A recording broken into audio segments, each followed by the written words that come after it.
What's up everyone? Welcome back again to my YouTube channel. So ngayon pag-usapan natin kung paano nga ba natin mai-promote yung ating brand sa ating mga customers sa Food Bazaar.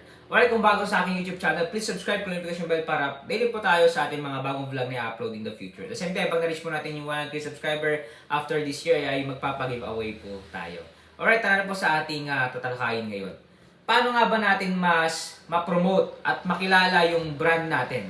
Kung makita nyo sa ating thumbnail, bago nyo click itong video na to, ay makita nyo na meron kaming hawak na tab o kaya naman parang baonan ng tubig, okay?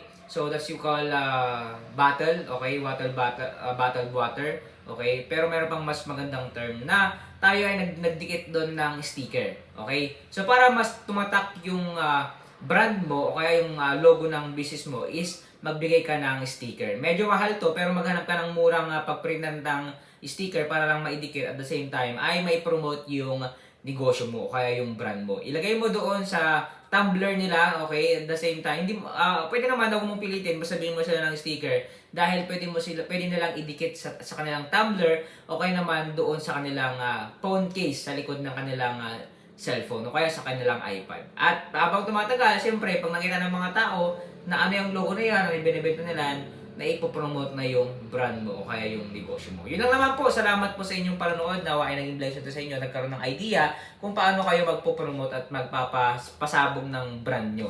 Bago tayo matapos sa ating vlog, meron tayong ginawang libro para po sa inyo, Negosyo Reality. Okay? Kapag bumili po kayo nito, medyo mahal, okay? Pero worth it at the same time. Hindi nyo malaman kung bakit mahal itong libro na to. Kung gusto nyo pong bumili, click nyo lang po yung aming Facebook page, official link dun sa description. Okay, click nyo lang po yan, tsaka message nyo lang po kami. Papadala po namin yan agad if you order this book. Salamat po and God bless!